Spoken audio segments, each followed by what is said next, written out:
Le second livre des Chroniques, chapitre 22.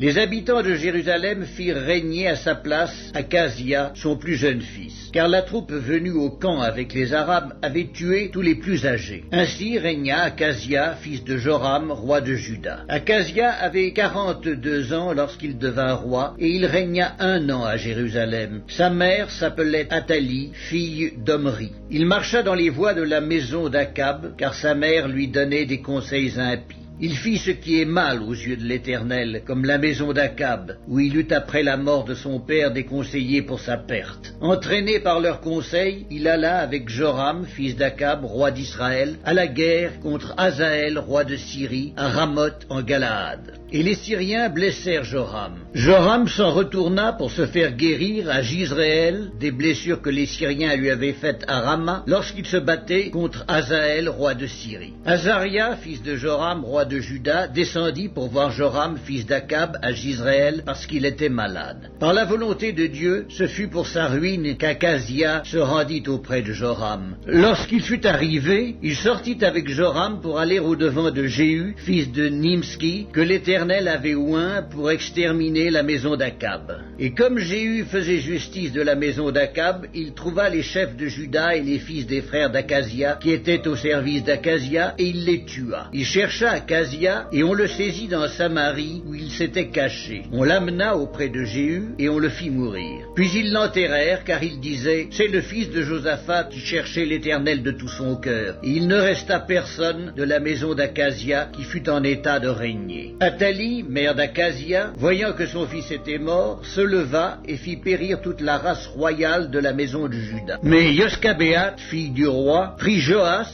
fils d'Akazia, et l'enleva du milieu des fils du roi quand on les fit mourir. Elle le mit avec sa nourrice dans la chambre d'Élie. Ainsi, Yoskabéat, fille du roi Joram, femme du sacrificateur Jéhojada et sœur d'Akazia, le déroba au regard d'Athalie, qui ne le fit point mourir. Il resta 6 ans caché avec eux dans la maison de Dieu. Et c'était Athalie qui régnait dans le pays.